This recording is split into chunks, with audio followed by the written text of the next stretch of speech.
Hello everyone, welcome back to my channel, or welcome to my channel if you're new. My name is Nastasia. First of all, if I'm squinting a little, it is because it is so bright outside right now. I don't even know if the sun directly in my eyes, but it still feels very, very bright, so I apologize for that. But also, happy official fall! We are officially in the fall season, even though it still feels very much like summer here in Tennessee. But no matter, the dark lipstick is out, the dark colors are out. It is fall. And today I have a book review for you today over The Night Circus. Before we get into it, if you end up liking this video, give it a thumbs up.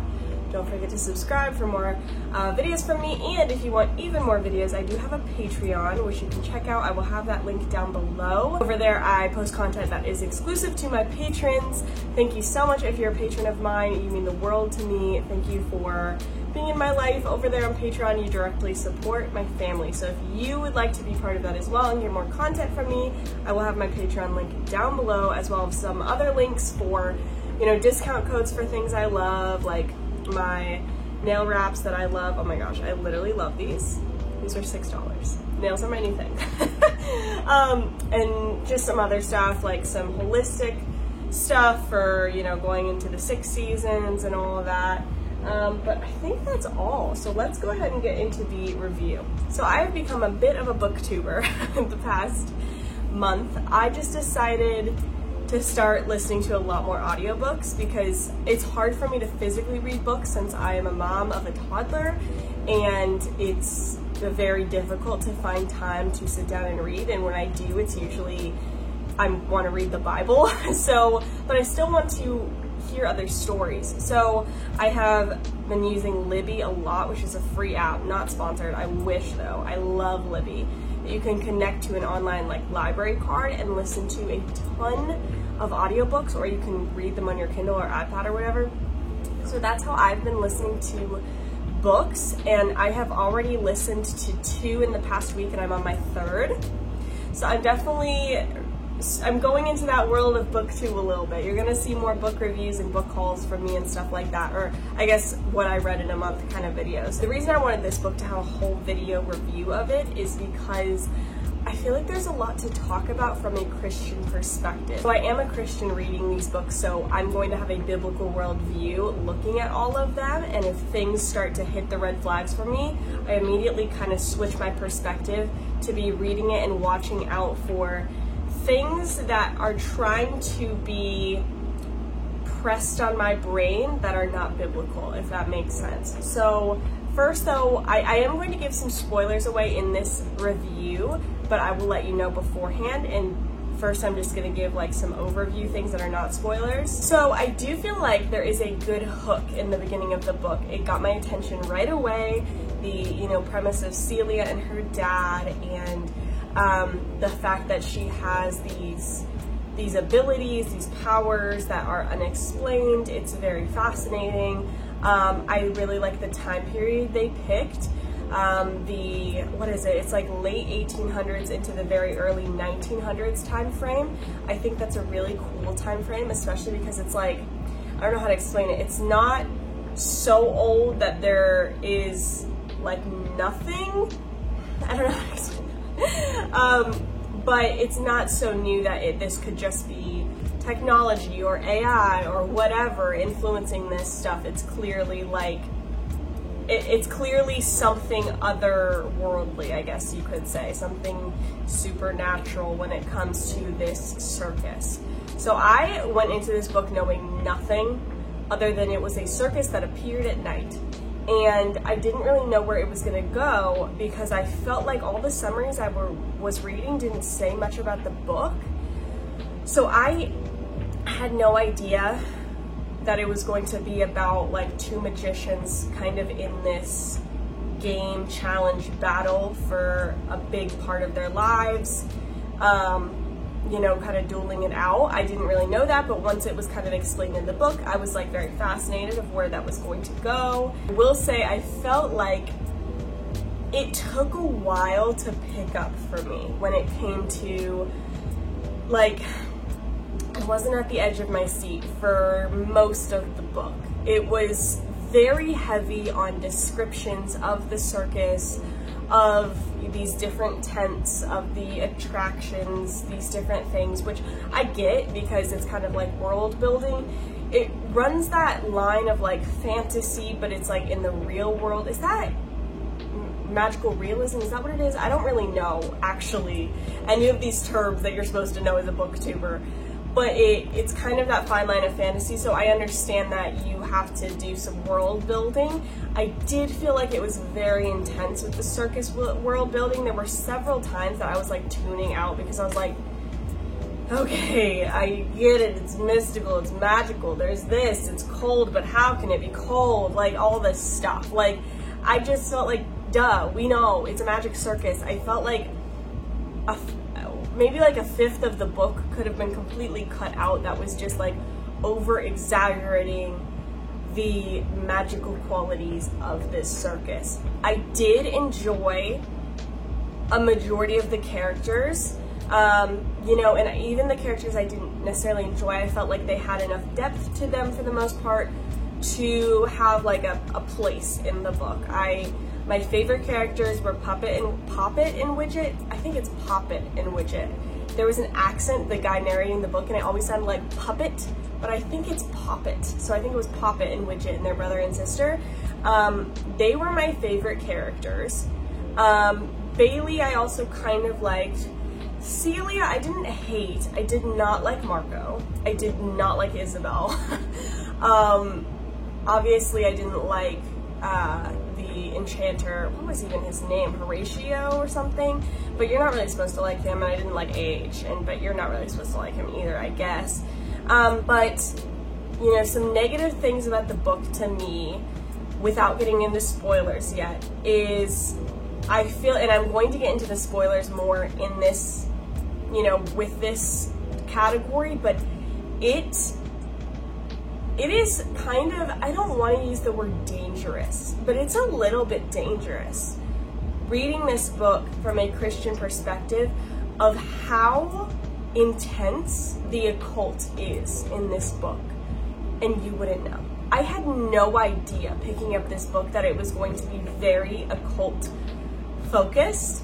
Some might disagree with that, but like, there is tarot, there is a lot of fortune telling, there is astrology, there is, you know, witchcraft, there's these spells. They even talk about Egyptian hieroglyphics and these symbols and binding spells and charms and all this stuff. Like, that is witchcraft. That's straight up occult witchcraft. That's not even like, you can't even make the excuse that this is just, it's just a fairyland with magic, but it's not really magic. It's just like enchanted and all this stuff, whatever. No, it is straight up like occultic, Egyptian, magic, witchcraft, whatever you want to call it, from false deities. Like, that is what it is. The astrology is what it is. The tarot cards and the fortune telling are what they are, and it's very clear as day that that is what the author wanted to do. I did actually look up that, just the background of this author a little bit, and she identifies herself as an agnostic pagan. And I'm like, whoop, there it is. Like, she is definitely, and I'm not saying you have to only read Christian books as a Christian, I'm not saying that. And I'm not even saying that authors who aren't Christian can't make books that are very enjoyable to read and even morally sound in a sense. But it made a lot of sense when I read that she identifies herself as an agnostic pagan, because that is what this book is.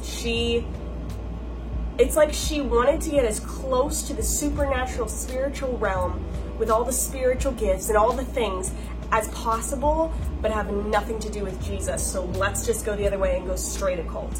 And I'm going to get more into that, the specifics of that, in the spoiler section. If you are a parent with children or little brothers and sisters or something like that who are younger, it's very misleading, because this book seems like it's going to be like this, like, very fairy tale type magical circus. Oh, it's fun, this and that, it's for kids, it can be for kids or like middle grade or whatever. And I just want you to be aware that I think this is even more, again, if you want to say the word dangerous, than Harry Potter is. I don't support Harry Potter because I believe it glorifies witchcraft. But even in that, they didn't have the presence of like tarot, I don't think. Tarot and astrology and this stuff, it was like straight, it was just like the spells, which again, I don't endorse. But this was like, no, this is what it is. And I can absolutely see children reading this book and then wanting to get a tarot deck of their own, and wanting to get a Ouija board, and wanting to get, you know, to get these different things about their star signs and zodiac, and to learn astrology and how to, you know, have foreknowledge of the future and stuff like that. And it would be so easy to fall into that trap, either as a baby believer or as a child. So I want to make you aware of this, that I think this could be a good book for if you homeschool your children once they become, like, I guess teenagers or preteen or whatever you think is appropriate.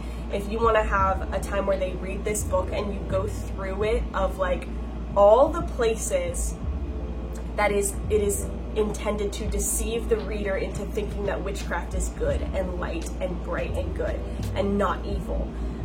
Because I think that could be a very interesting conversation for children. I plan to do that with Harry Potter with my children as they, you know, get to an age mature enough in their faith and in their walk and all that, that I know we can have a conversation and they can identify, like, okay, I have discernment towards this, that they're trying to make witchcraft look like it's fun and good, and it's not. We know that it's not. So, okay, now I'm gonna get into the spoilers. So let's keep that in mind. I will have this in like a section, like the chapters that says spoiler big first. So if you want to skip ahead, you can. So my first issue with this book, in terms of the book itself, there were a couple holes that I didn't like, that didn't make sense. So like, for instance, when Chandrish, he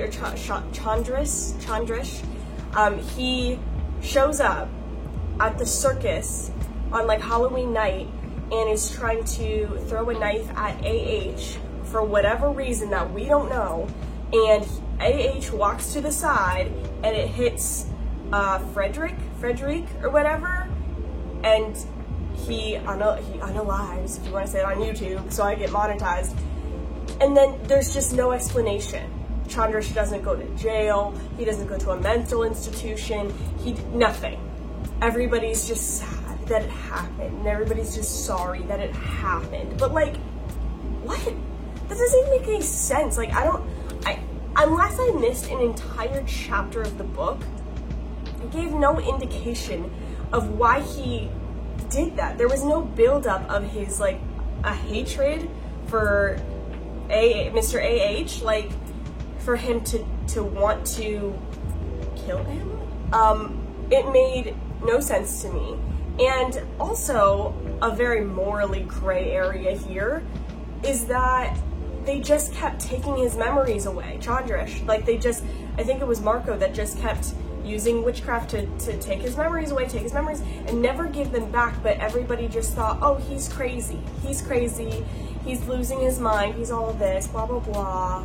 And it's just excused in the end. He never gets his memories back because they claim, oh, you wouldn't be better for it, you know. It would be better if you never knew. Like, are you kidding me? Talk about doing something against someone's will. Like that, the fact that the book made it sound like that is totally morally okay is not okay with me at all. So the entire use of tarot cards in this book is pretty prominent, and I have no idea why. I think it was completely useless. I'm gonna be honest. Even if I wasn't a Christian, I felt like the use of tarot cards was stupid in this book. It added no depth to the book. It was just Isabel with her tarot that apparently she wasn't good at, but now she's great at. And I want you to know, I skipped over many of the parts where she's doing the psychic readings of the tarot, and it didn't change anything in the story. Like, at all. I did listen to the part where she's talking to Bailey because I was like, I think I should know this part. I'm so sorry, I just realized my window AC was going this entire time, and I'm so sorry if you heard that. It's off now. I guess like she kind of, I don't know what the point of the tarot was, because she included it so much in this book. I think it genuinely was just because she wanted to make tarot seem fun. I really do. And it was like in the very beginning of the book when it was first introduced and Isabel was with Marco and had her tarot cards in a restaurant or something, and she was like a little scared to pull them out, and he was like, oh, don't worry, nobody cares about that here, you're totally safe, you're totally, as if people who do care are bad. Like, I didn't like that. I also just didn't understand Isabel at all when it came to like, with, what was it, Tsukiko in the end, and Isabel like blows this black dust on Marco, and then it zooms into the circus, and then they have to do the showdown. I don't really know what the point of that was. That wasn't really explained to me at all, of like, okay, what was Isabel doing? Was it like to save the circus because everything was falling apart too quickly? And you know, also I couldn't figure out, was Tsukiko good or bad? Like, I guess she was good, but she was also very selfish, which I guess is fine for a character. There's a couple things I wrote down notes and I want to pull them up. There's a couple things I wanted to point out spoiler wise when it came to the darkness I saw in this book, when it, like with the occult. And part of it was at the very end, Mr. A.H., which is like the handler for Marco, he's talking about how stories of good and evil are more complicated than we think. And in Little Red Riding Hood, when the wolf is trying to eat her, or when the princess is escaping the dragon, you know, we don't really know, because the dragon and the wolf are good in their own stories, so we can't really just assume that evil is as simple as calling it evil. And I'm like, bruh, are you kidding me right now? Like, this author is straight up trying to tell people that good and evil are relative. There is no absolute good, there is no absolute evil. It's all from your perspective, it's all fluid. The villain isn't actually the villain. Like, that is such a slippery slope. And that is the point when I was like, and it was at the very, very end, I was like, this is what she's trying to do. Because there was no need for this conversation of Mr. A.H. with, I think it was Widget. Like, there was no need for it. So the fact that he just starts saying these things as a character shows that she's trying to instill this belief in people, most likely children or teenagers or whatever. And like, that is society. That's what society's trying to do. They're trying to tell you, oh, this isn't actually evil. People just misunderstand it. That doesn't mean it's evil, but that's what the Satanic Church does. By the way, they all believe that Lucifer, that Satan, wasn't actually bad. He was just misunderstood. Everybody's just misunderstanding him as the bad guy, when he's actually just trying to help everybody. It's just a point of view. Like, it was just, that was bad. And in that same conversation, Mr. A.H. talks about how it's just such a real shame that people who don't practice magic, like, they don't realize how much power they could have, how the world actually works, that they're the ones missing out and they are not enlightened. That's what he said. And I'm like, okay, once again, trying to tell, you know, people, children, that if you don't practice magic, you're not enlightened. This is how the world works. And somebody could say, no, it's just pretend, it's just pretend. I really don't think it is here. Because if we look at the proof of the book, this isn't just pretend. Tarot cards are real. Astrology is real. Magic, witchcraft, spells, these things are real things, and they're evil things. But the author has just said, no, what's evil isn't really evil. And also, it's such a shame for people who don't practice this stuff. They just don't know how much power, how much the world works, how blah, blah, blah. And I'm like, are you joking? Like, it was, I mean, I wish I could say this. I wasn't surprised, but it was just like how bold and upfront it was. I was like, whoa, okay, she's definitely shown her hand here. A big theme of this book over and over was oh, the future is never set. It's never set, which also contradicted because they also said like, well, this part was set, but that part isn't set. It's never set, but this part is set. It's like, no, you have to pick. You can't just say that. And that was a big part of Isabel as the tarot reader, which she just kept saying over and over, like, well, you know, the future can always change. It's never set. And I realized like how much society, people who don't have the Lord, they want total control. That's been the same since the very beginning, since the Garden of Eden, how we as humans think we want control. We don't want to submit to God. We don't want to do what he tells us to do. We think we know better. And this idea of the future's never set, you control your own destiny, you are the captain of your own ship. No, you're not. God is sovereign. You are not in control. Free will is very different from controlling your destiny. Your destiny is set, okay? The Bible says, I know the plans I have for you, declares the Lord. Plans to prosper you and not to harm you, plans to give you hope and a future. It also says that he works all things for good for those who love Christ Jesus. So if that's the case, then he has his hand in all things. He's able to work all things for your good if you're a child of God. And so this is another theme, is that nothing's set, nothing's set. So now we have evil is relative. It's not actually evil. It's just your perspective. That anybody who practices magic just isn't enlightened. What a shame. And then also, you get to create your dream life. Does this not sound like New Age occult witchcraft? Like this, it's like A plus B equals C here. Oh, something else I found about the author, because if people are like, Stas, you're being over dramatic. Just because she claims to be an agnostic pagan doesn't mean she's trying to push witchcraft, doesn't mean she's trying to push any of this stuff. Oh my gosh, homegirl is designing and selling tarot decks. Like, she does that, which makes sense actually now thinking back of why she included tarot so much in her book. That didn't make sense in the book. Like, it didn't make sense to me at all. Like, it didn't add. Because also, if you're saying over and over, the future's never set, so this doesn't really mean anything, okay, then what is the point of the tarot? If right after she does a reading, she's just saying, well, nothing is really set. Well, then what is your purpose, Isabel? Like, why are you here? It's interesting, actually, because I'm currently researching tarot for a future, like, exposing tarot video here. And what I've read so far in my research is that over and over, they just say, tarot is not telling the future. Tarot is not fortune telling. Tarot is not doing this. Tarot is not, it is, you know, finding the divine within and what you already know in your higher self and bringing that out of you. I don't even know. But it's very stressed in my research that tarot is not telling the future. Yet in this book, that's exactly what tarot is meant to be doing. She's a fortune teller with a tarot deck telling the future, even though she says the future's never set. And then the author, in real life, designs and sells tarot decks after writing a book predominantly including tarot cards. Do you see how this isn't an accident and this isn't a coincidence, and how this is one of the most talked about, fawned over books right now in the past few years for adults and kids alike? Like, I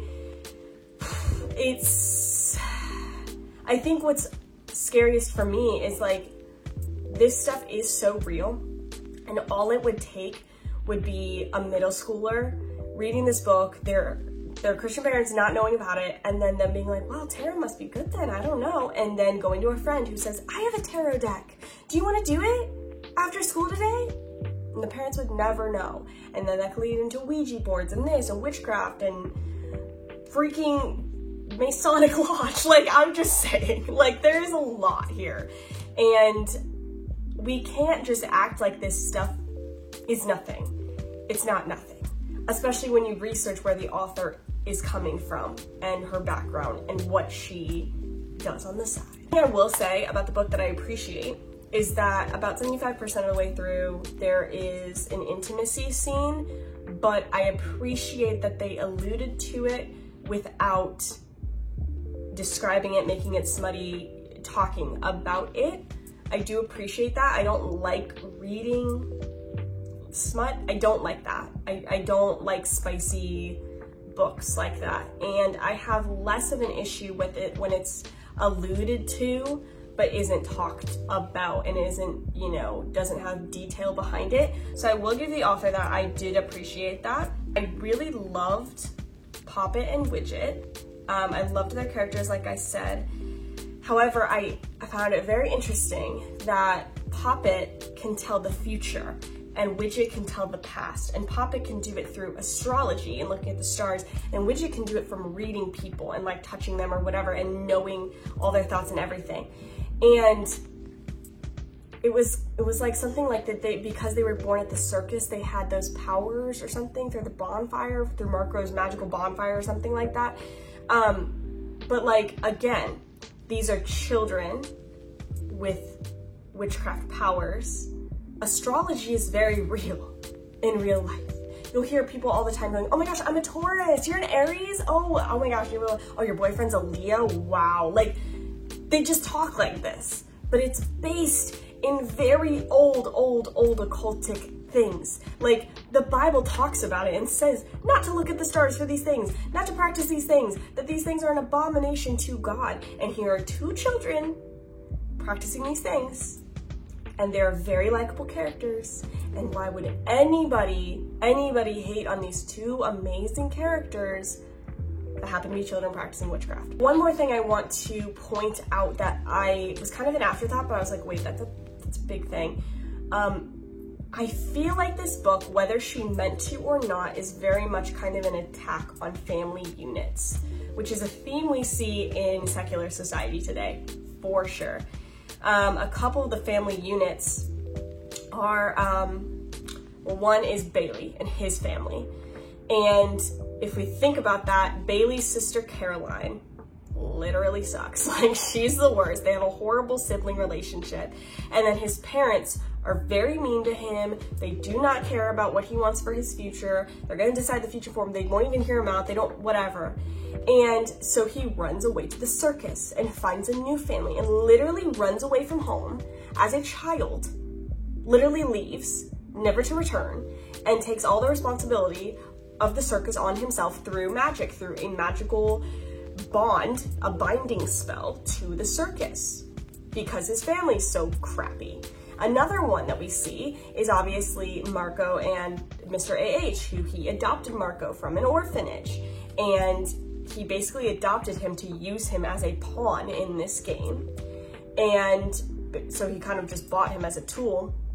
And then, you know, even though it's said that Marco kind of always saw Mr. A.H. as a father, Mr. A.H. had no, it seems like, care for him whatsoever. And then there's obviously Celia and Horatio, I think his name was, who he is just the worst father of the year award, and he treats her horribly and hurts her all in this game, and they don't care what happens. They don't care that one of them isn't going to live at the end. Like, and then the only one left that's a family unit is Widget and Poppet and their parents, but you never meet their parents. Their parents are completely absent from the book.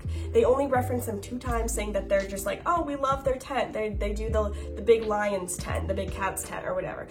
They're never referenced, ever. They're never there. So we have 3 horrible family dynamics and then 1 absent family dynamic. And the only thing that gives these people purpose is magic. And they find their own family through this bond of magic and witchcraft. And even if you're thinking, oh, that's so, you're really stretching, that's a stretch, like that's not, am I? When the entire government and society and everything around us right now literally hates the family unit. They're trying to get rid of babies. They're trying to separate parents from their children. They're trying to, you know, make it so expensive for you to live that both parents have to go work and no one can be home with the children at all. And you can send them to a government school where they'll raise them for you. And then you send them to a college that teaches them every religious thing you've ever known is all false. It is all, you know, you need to be enlightened now. You needed this, you needed that. Like, I'm not being extreme here. Like, again, just to go over it a second, evil is relative, and anybody who doesn't practice magic is just not enlightened. And, you know, families literally suck in this world.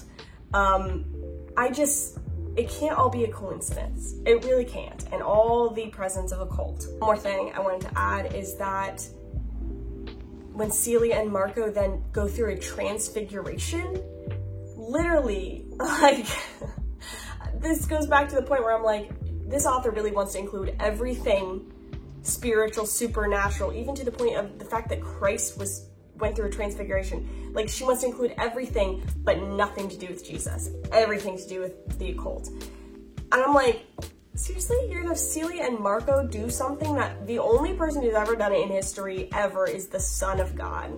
We're really gonna go there. So I'm going to end the spoilers now because the rest is not really spoiling anything. If you waited and didn't see the spoilers just now, I realized something I do want to mention is that I feel like this book attacks the family unit. I'm not going to give spoilers because I just did that, but I do feel like it attacks the family unit. And it's kind of referenced that evil is just relative. It's just a matter of perspective. And all these family units are literally horrible. And that the only thing that's really bringing them together is witchcraft and all this stuff. But I do want to note that I don't want to trash the author. I didn't think this book was like crap. I thought the writing was very good. I thought the character development was very good. I thought the world building was good. I thought it was a very enjoyable book to read from an objective perspective. But I can't be entirely objective. I'm a Christian. And the reason I even wanted to finish this book was to give a real review here. Because it is so difficult to find Christian booktubers, anybody with a biblical worldview reading these books who doesn't just throw all their beliefs out the window and is like, oh, it's just a book, it's just a book.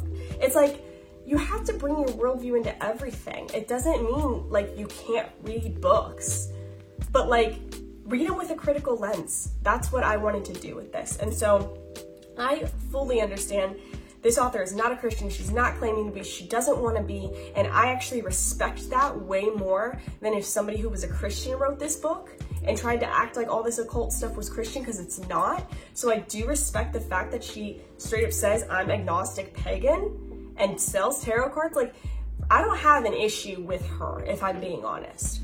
I have an issue with the fact that there are a lot of Christians who just think, oh, it's just tarot in a book. It's just witchcraft in a book. It's just astrology in a book. It's not the same. It is literally the same. And again, I'm not saying you can't read those things. It's through the lens of which you read them. You know what I mean? If you are reading them because you enjoy occultic things, you enjoy tarot, you enjoy, like, that stuff makes you excited, then you probably shouldn't read them.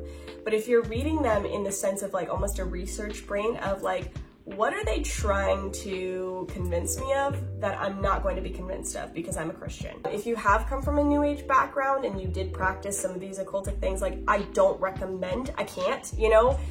I can't really recommend this book for anybody. The only way I say I recommend it to somebody is like, I can definitely see where you're coming from if you choose to read this book. If you're reading it for the purpose of like, you want to be aware of what they're trying to tell our children and what the most popular books are nowadays and how much occult they do include and how that wasn't included in the summary of the book. Like, I would never know. There's a lot of books out there that it's clear it's about witchcraft, like practical magic and stuff like that I'm not interested in. You know what I mean? But like, you don't know. And I think part of the reason I wanted to finish this book so bad was because, like, at first, when they first mentioned tarot, I was like, should I stop reading this book?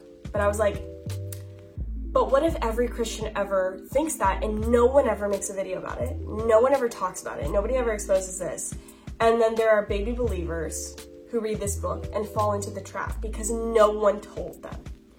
So that's what I want to warn you against, is that this book does contain a lot of references to tarot.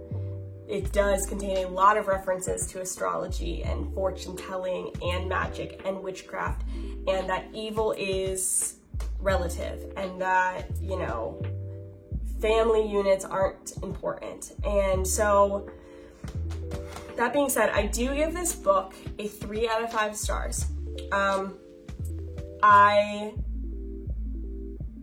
Whenever something is very, very strongly not Christian, like it's anti-biblical, it automatically loses half a star or a full star for me. But I can understand from somebody who isn't a Christian why this would be a 4-star read. It's very like fun. The world is fun. I didn't think the ending was bad. If I wasn't a Christian, I would have given it a 4 out of 5 stars, but I can't because this is, you know, it's a 3 out of 5 for me. Take without what you will if you choose to read it or not, but I felt like this book really needed a review because I haven't heard anybody talk about this. I haven't heard it. All I've heard everywhere on every book talk, booktuber, everything is, oh my gosh, The Night Circus. The Night Circus was a 5 out of 5 stars, a 4 out of 5 stars. This was the best book ever. Oh my gosh, I love this book. I want to reread this book. So I was like, oh wow, a fun book about a circus. Like, I would never know. And some of those were Christians, and I'm not even like saying that they're bad people. I'm just saying no one talks about this. So I hope this could help. Sorry, this was such a long video. But as is me. And that is my formal review on The Night Circus. Let me know what you think down below. I love you guys so much. Thank you for hanging out with me, and I will see you soon. Bye!